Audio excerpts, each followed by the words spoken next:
Hey everyone, so in this series of videos I'm talking about 14 layers of strategy as applied to river flows in U.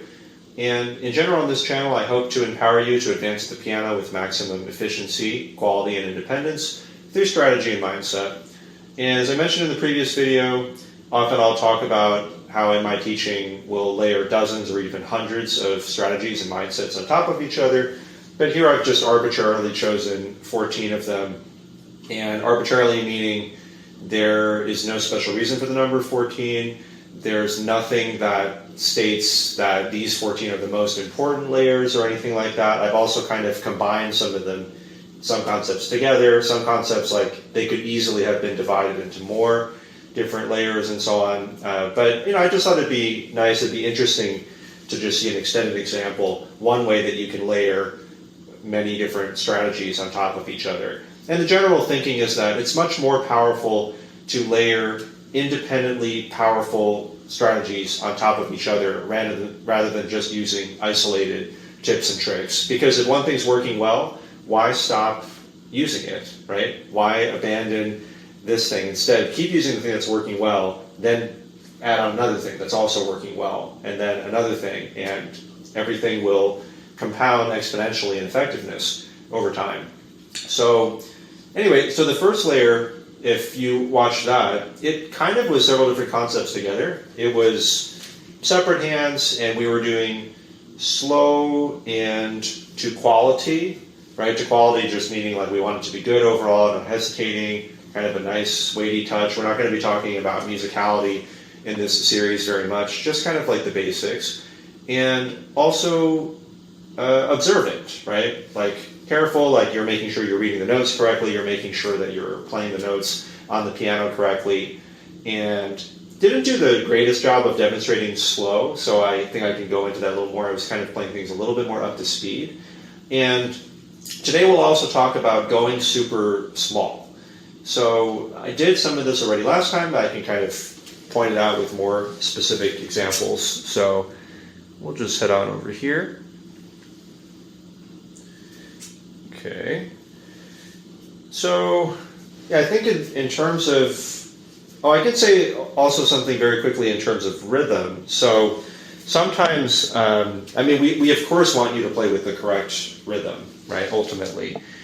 But if you're a beginner, or especially a total beginner, you don't want to let that stop you from making progress, right? So if you don't know exactly what eighth notes are, if you don't know exactly how to read this part, do not let that stop you.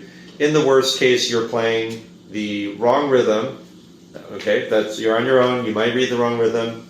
That's okay, at least initially, and it doesn't cause you to just come to a dead stop. If you play confidently and you practice using some of these strategies and methods, then at least you'll be playing through very smoothly, confidently, albeit with the wrong rhythm. And then probably if you're taking lessons or you have other resources like online tutorial videos or whatever, you can then correct from there.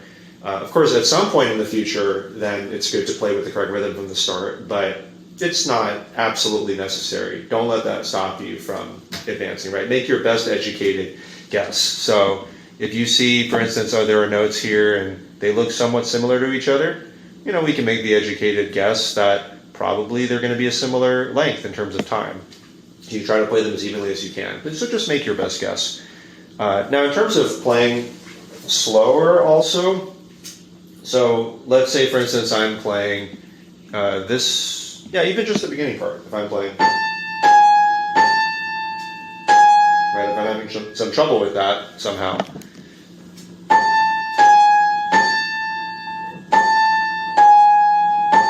maybe I play them just out of time, and then as soon as I can, I'll play at a slow, constant speed of any kind.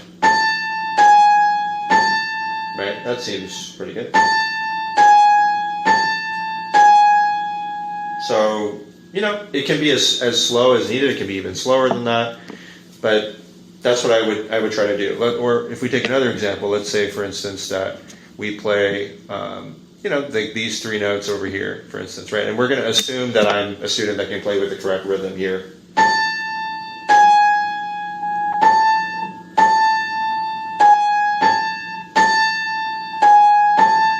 That seems pretty good to me. And then maybe just these three notes, for instance. If it's hard, for some reason, that's an A. Yeah. Right, so we're doing these very slowly, but upholding a good quality. If it's like kind of like very light or something, we can play it nice and weighty. The weightiness is going to help in the future. Won't go into it in detail in these videos, but it will help you to feel kind of solid and grounded. Okay, so, and as you can see, I am practicing super small sections anyway here, right? Yeah, and how small is small? Like, basically, go, like there is no limit to how small you can go other than the fact that once you get to one note, there's nowhere to go from there, right? You can go to two notes, you can go to one note. There's nothing sacred about one measure. I feel like this is a huge thing, even for more advanced students. A lot of the time what happens is that in their advanced music, they'll be practicing just that one measure over and over again. For some reason, people are just really affected by these bar lines. And by bar lines, I mean like this thing, right? They think like, oh, this is one measure, this is one bar, so I surely cannot break this down any smaller. But you definitely can. Like, you for sure can break this up so that, we have smaller, tinier sections to practice in any old way that you like. Hopefully in the future with more logical reasoning after I go over, a few more ideas and strategies. So, and sometimes there's a weird counter argument against this. People are like, but music is in phrases and it's expressive. So if you practice in little sections, isn't that ruining the musicality?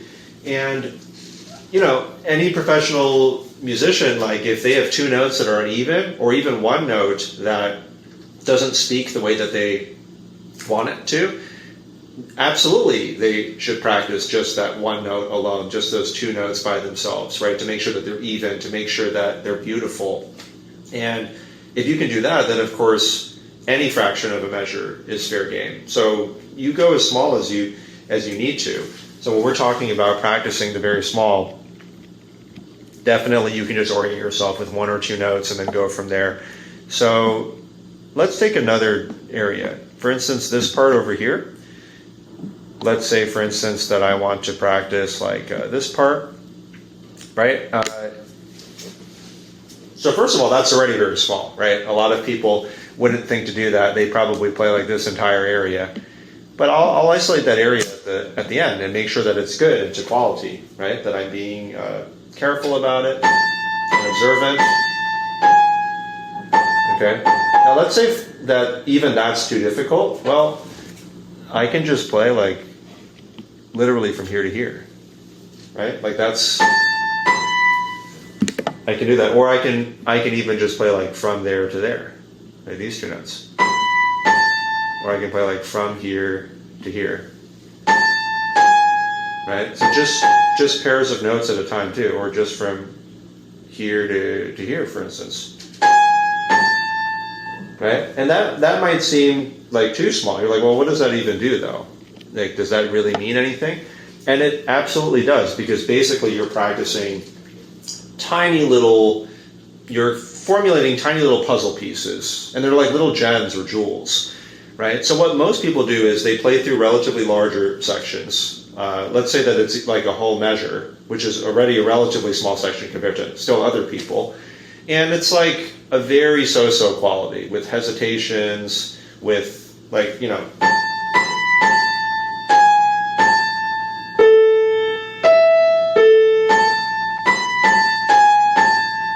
so that's how they'll play. And after they leave the piano, I mean, they've recorded like these imperfect, messy, hesitant coordinations.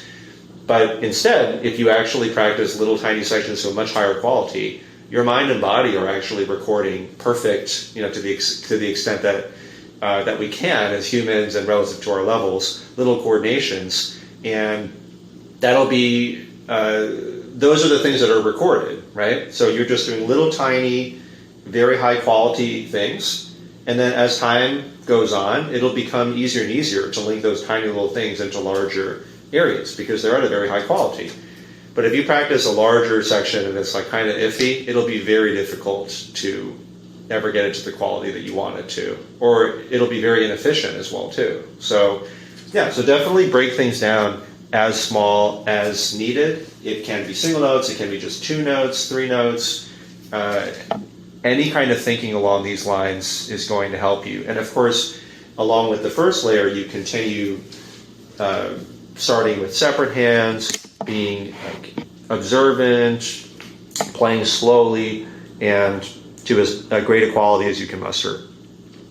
Right, so that means over here, we can add on, let me just use red here. So we'll say go super small. All right, so hopefully that was helpful. If you did find it helpful, please like, subscribe, tell people about the channel. If you have any questions, happy to answer that. And after this, we still have 12 more layers of strategy. So looking forward to diving into them with you. And yeah, see you guys next time.